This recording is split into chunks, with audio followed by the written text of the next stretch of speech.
Competition exams में आने वाले कंप्यूटर के क्वेश्चंस को आसानी से सीखने के लिए हमारे चैनल को सब्सक्राइब करना और शेयर करना ना भूलें। साथ ही बेल आइकन को अंत में जरूर प्रेस करें। नमस्कार फ्रेंड्स, स्वागत है आपका आज की क्लास में। आज की क्लास में फ्रेंड्स हम देखेंगे मेमोरी के नेक्स्ट ऑब्जेक्टिव क्वेश्चन जो कि आपके कंप्यूटर के कंपटीशन एग्जाम्स होते हैं, जैसे लाइक एसएससी हो गया, बैंक पीओ हो गया, क्लर्क हो गया, सब इंस्पेक्टर या पुलिस के जो एग्जाम्स हो गए, इनके अंदर जो आपके ऑब्जेक्टिव क्वेश्चन के रूप में जो कंप्यूटर के क्वेश्चन आते हैं उनके कुछ बहुत ही इंपॉर्टेंट क्वेश्चन के बारे में आज कंप्यूटर मेमोरी की नेक्स्ट क्लास में हम देखते हैं। Next question 31 number, CLV stands for in term of rotation of the optical disc. और ऑप्टिकल डिस्क जो है वो रोटेशन किस अकॉर्डिंग करती है, तो जो ऑप्टिकल डिस्क है वो constantly linear velocity encoding scheme के अंतर्गत रोटेशन करती है, और इसकी जो रोटेशन स्पीड है वो डिपेंड करती है इसके रेडियस के कि इसकी जो रोटेशन की स्पीड है वो क्या होगी। तो नेक्स्ट हमारा क्वेश्चन चलते हैं 32 नंबर पे। Comparing with the secondary storage, primary storage is तो फास्ट एंड एक्सपेंसिव। जो प्राइमरी स्टोरेज होती है वो क्या कहलाती है, रैम या रोम। सेकेंडरी स्टोरेज के वनस्पति फास्ट होती है और एक्सपेंसिव होती है क्योंकि ये ऑन बोर्ड पे ही आपको अवेलेबल मिलती है, लाइक ए रैम और रोम के रूप में। 33 नंबर क्वेश्चन पे चलते हैं friends. CPU performs read write operations at any point in time in EPROM। तो EPROM के अंदर क्या होता है कि CPU परफॉर्म कर सकता है रीड और राइट ऑपरेशन, ठीक है, क्योंकि ये erasable programmable read only memory होती है और ये किसी भी समय पे इरेज और वापस उसको रीयूज कर सकती है, इसीलिए इसको क्या कहा गया है, erasable programmable read only memory. तो ये रीड और राइट ऑपरेशंस दोनों को परफॉर्म कर सकती है। 34 नंबर क्वेश्चन पे चलते हैं। EAROM स्टैंड्स फॉर, तो EAROM क्या कहलाता है, electrically alterable read only memory. तो इसको अल्टरेबल रीड ओनली मेमोरी क्यों कहते हैं, it is a non volatile memory like read only memory, ठीक है। तो ये रोम का ही पार्ट होता है, but can be return into by the processor.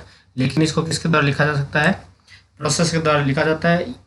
It can only be reprogrammed a limit number of time, कुछ नंबर ऑफ टाइम के लिए इसको रीप्रोग्राम कर सकते हैं। ऐसा नहीं है कि आप हर बार इसको रीप्रोग्राम कर लोगे, ठीक है फ्रेंड्स। तो इसकी जो फुल फॉर्म वो क्या है, electrically alterable read only memory, ठीक है। और इसकी डिटेल्स मैंने आपको बता दी है, और नीचे आप इसकी और डिटेल आप देखना चाहें तो और भी इसको पढ़ सकते हैं। नेक्स्ट 35 नंबर क्वेश्चन पे, नेक्स्ट 35 नंबर क्वेश्चन देखते हैं। EDO DRAM स्टैंड्स फॉर, तो इसकी जो फुल फॉर्म है वो है extended data output dynamic RAM. जो DRAM का जो वर्क है वो क्या करता है कि एक ब्लॉक ऑफ डेटा को एक टाइम में सेंड करता है, ठीक है। जबकि EDO RAM का क्या टास्क है, ये फैच करता है एक नेक्स्ट ब्लॉक के डेटा को at the same time that it sends the previous block to CPU। तो जब ये प्रीवियस ब्लॉक को कुछ डेटा सेंड कर रहा होता है, उसी समय नेक्स्ट ब्लॉक के डेटा को ये फैच करना स्टार्ट कर देता है। तो ये डबल टास्क एक साथ करता है, इसीलिए इसको कहा गया है extended data output dynamic RAM, जो कि EDO RAM का एक टाइप है। नेक्स्ट 36 नंबर क्वेश्चन पे चलते हैं। Hard disk drive are considered as a non volatile memory, क्योंकि हार्ड डिस्क में क्या होता है, कोई भी डेटा राइट होने के बाद उसे रिमूव नहीं किया जाता, और ये परमानेंट सेकेंडरी स्टोरेज डिवाइस कहलाती है, इसीलिए इसको क्या कहते हैं, non volatile memory. Next 37 number question. Information stored in RAM need to be refresh periodically. क्यों रिफ्रेश किया जाता है बार बार पीरियडिकली, क्योंकि ये डेटा को क्या होता है कि मेंटेन करती है करेक्ट बिल्कुल अच्छे से, और विदाउट किसी एरर के कारण इसे मेंटेन करती रहे, इसीलिए इसे बार बार रिफ्रेश करने की रिक्वायरमेंट होती है एक टाइम के बाद, ठीक है फ्रेंड्स। नेक्स्ट चलते हैं 38 नंबर क्वेश्चन पे। Kilobyte equals to how many bytes. तो किलोबाइट क्या होता है, 1024 बाइट्स के इक्वलेंट होते हैं, ठीक है फ्रेंड्स। तो 1024 बाइट जब बनते हैं, 1024 बाइट जब कलेक्ट होते हैं तो वो क्या कहलाता है, 1 किलोबाइट, ठीक है फ्रेंड्स। नेक्स्ट चलते हैं। Magnetic tape is a type of, तो सीक्वेंशियल, तो ये क्या है, सीक्वेंशियल एक्सेस डिवाइस का टाइप है। क्यों, क्योंकि इसमें जो डेटा राइट किया जाता है वो भी सीक्वेंस में किया जाता है, या स्टोर किया जाता है वो भी सीक्वेंस में किया जाता है। तो ये जब रिट्राइव होगा तो भी उसी सेम सीक्वेंस में रिट्राइव होगा जिस सीक्वेंस में इसे स्टोर किया गया था। Next 40 number question. MAR stands for, तो ये क्या कहलाता है, memory address register. Memory register क्या कहता है, it holds the address of active memory location. जो आपकी एक्टिव मेमोरी लोकेशन है उसके एड्रेस को क्या करती है, होल्ड करती है। कौन करती है, एमएआर, मेमोरी एड्रेस रजिस्टर। इसका राइट जो आंसर है वो है मेमोरी एड्रेस रजिस्टर।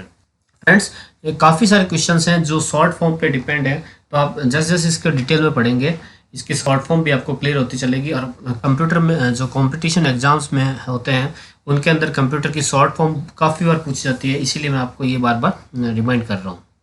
तो आइए नेक्स्ट क्वेश्चन में चलते हैं, 41 नंबर क्वेश्चन पे। Memories in which any location can be reached in a fix amount of A time after specifying it's address is called. तो ये क्या कहलाते हैं, रैंडम एक्सेस मेमोरी। क्यों, क्योंकि ये जो मेमोरी है ये एक फिक्स अमाउंट डेटा को ही एक टाइम में स्पेसिफाई करती है इसके एड्रेस से, तो इसीलिए इसको क्या कहते हैं, random access memory. Next 42 number, memory is made up of large number of cell. तो बहुत सारे नंबर्स की सेल्स को क्या कहते हैं, उससे मिलकर क्या बनती है, एक मेमोरी। वायर्स होते हैं वो इलेक्ट्रिसिटी सप्लाई के लिए काम में आते हैं, सर्किट्स जो हैं उनकी कनेक्टिविटी के लिए यूज आते हैं, और जो लार्ज नंबर ऑफ सेल मिलकर क्या बनाते हैं, एक मेमोरी को। Next 43 number question, RAM is a main memory. तो रैम क्या कहलाती है, मेन मेमोरी कहलाती है, क्योंकि सबसे पहले जो इसका जो जनरल जब कंप्यूटर बूट होता है तो उसमें जो टेम्परेरी स्टोरेज है जो भी प्रोग्राम्स की आपके ऑपरेटिंग सिस्टम की, वो सबसे पहले मेन मेमोरी के अंदर आता है, जो कि रैम और रोम जो होता है उससे मिलके बना होता है। तो ये मेन मेमोरी कहलाती है, इसीलिए रैम को भी क्या कहते हैं, मेन मेमोरी का ही पार्ट बोला जाता है। 44 number question, size of the memory mainly depends on the size of the address bus. तो मेन मेमोरी क्या कहलाती है, मेन मेमोरी का साइज जो है डिपेंड करता है उसकी साइज ऑफ के एड्रेस बस पे। तो इसकी डिटेल देखते हैं। The main memory mainly consist of RAM and ROM, where RAM consist the current data and programs and ROM contains the permanent storage like BIOS. BIOS की full form मैंने बताई थी आपको, बेसिक इनपुट आउटपुट सिस्टम। ठीक है friends, तो ये general जो था साइज किस पे डिपेंड करता है, जो उसका एड्रेस बस होता है उसी का पे डिपेंड करता है इस मेन मेमोरी का size. Next 45 number question, S RAM is stands for. तो एस रैम क्या स्टैंड करता है, स्टैटिक रैंडम एक्सेस मेमोरी। अब स्टैटिक रैम क्या होती है या स्टैटिक रैंडम एक्सेस मेमोरी क्या होती है, static random access memory that retain data bits in its memory as long as power is being supply. जब तक पावर चल रही है तब तक इसको सप्लाई करता है। Unlike dynamic memory which stores bit selling consist of a capacitor and A transistor, SRAM does not have to be periodical refresh। तो SRAM को बार बार टाइम टू टाइम रिफ्रेश करने की रिक्वायरमेंट नहीं होती है, जबकि आप जनरल जो स्टैटिक रैम जो जनरल आप रैम यूज़ करते हो केवल रैंडम एक्सेस मेमोरी, उसको टाइम टू टाइम रिफ्रेश करने की रिक्वायरमेंट होती है, क्योंकि उसके अंदर जनरली कैपेसिटर और ट्रांजिस्टर इस तरीके से वर्क नहीं करते हैं। Next 46 number question, storage device where time to retrieve store information is independent of address where it is stored is called the random access memory. तो क्वेश्चन को थोड़ा घुमा के पूछा, लेकिन बात वही है कि स्टोरेज डिवाइस जहाँ पे आपको टाइम टू टाइम किस तरह से रिट्राइव इन्फॉर्मेशन इंडिपेंडेंटली आपको मिल जाती है किसी एड्रेस पे, वो क्या होता है, रैंडम एक्सेस मेमोरी के अंदर होता है। Next 47 number question, technique of placing software या programs in a ROM semiconductor chip is called firmware. तो फर्मवेयर क्या होता है, कुछ स्पेशल प्रोग्राम्स होते हैं जो कि रोम के अंदर या बायोस के अंदर आपके लिखे जाते हैं, जो कि इरेज भी किए जा सकते हैं, वापस रिरिटन भी किए जा सकते हैं। तो firmware is a software program permanently attached into a hardware device such as keyboard, hard disk, BIOS or video cards. Firmware is a typical stored in a flash ROM, read-only memory of a hardware device. It can be erased and written. तो ये इस तरीके से आपका 47 number question complete होता है। Next 48 number question, technique of using disk space to make programs believe that the system contains more random access memory than it actually available is called। तो ये क्या कहलाती है, वर्चुअल मेमोरी कहलाती है। ये क्या करती है कि एक टेक्निकली क्या करती है, एक डिस्क के स्पेस को यूज कर लेती है, ठीक है, और सिस्टम को और ज़्यादा आपको एक रैम का जो भाग है वो प्रोवाइड करवा देती है, लेकिन एक्चुअली वो होती क्या है, वर्चुअल मेमोरी होती है। Next 49 number question, technique to implement virtual memory where memory is divided into units of fix size memory is क्या कहलाती है? ये पेजिंग। इस तरीके से किसी वर्चुअल मेमोरी को डिवाइड कर देना कुछ फिक्स साइज की मेमोरी में क्या कहलाती है? वो पेजिंग कहलाती है। Next 50 number question, the ROM can be program one time either the manufacture और द कंप्यूटर यूजर। तो रोम ही एक ऐसा मेमोरी का पार्ट है जिसको एक बार प्रोग्राम कर दिया जाता है। तो जब एक बार प्रोग्राम कर दिया जाता है तो उसके बाद ना तो उसे आप रिमूव कर सकते हो ना ही उसे मॉडिफाई कर सकते हो। तो वो क्या कहलाता है? रीड ओनली मेमोरी, या उसको क्या कह सकते हैं आप? रोम कह सकते हो। Next 51 number question, the dots on a magnetic tape represent. तो ये डॉट्स क्या रिप्रेजेंट करते हैं मैग्नेटिक टेप के ऊपर? इसके बाइनरी डिजिट को। बाइनरी डिजिट किसके अंदर होते हैं? 0 और 1 के फॉर्म में। ठीक है, ये मैग्नेटाइज और नॉन मैग्नेटाइज स्पोर्ट्स कहलाते हैं, जो कि दिखाई नहीं देते हैं, बहुत छोटे होते हैं। Next 52 number question, the hardware in which data may be stored for a computer system is called. तो वो क्या कहलाती है? मेमोरी। तो कोई भी ऐसा हार्डवेयर जो कि डेटा को स्टोर करता है कंप्यूटर के अंदर, वो पार्ट क्या कहलाता है? मेमोरी कहलाता है। The instructions for starting the computer are house on. तो ये क्या कहलाता है? Read only memory chip. ROM chip कहलाती है, जो कि क्या होती है? कंप्यूटर पे ही इंस्ट्रक्ट होती है जब कंप्यूटर स्टार्ट होता है, जो पहले से उसमें लिखी हुई होती है। Next 54 number question, the magnetic storage chips used to provide non volatile direct access storage of data and that have no moving parts are known as magnetic bubble memory. तो मैग्नेटिक बबल मेमोरी क्या करती है? एक storage chip होती है जो कि provide करवाती है non volatile direct access storage के डेटा को, और ये किसी तरह से मूविंग पार्ट्स नहीं होते हैं। Next 55 number, the magnetic tape is generally A plastic ribbon coated with chromium dioxide. तो ये क्या करता है? एक मैग्नेटिक टेप पे एक क्रोमियम डाइऑक्साइड का एक रिबन पे कोटेड होता है, जिससे उसमें डेटा को स्टोर किया जाता है या फिर उसको रिकॉर्ड किया जाता है। और ये जो डेटा रिकॉर्ड होते हैं वो एक बहुत छोटे छोटे इनविजिबल डॉट्स के अंदर रिकॉर्ड होते हैं।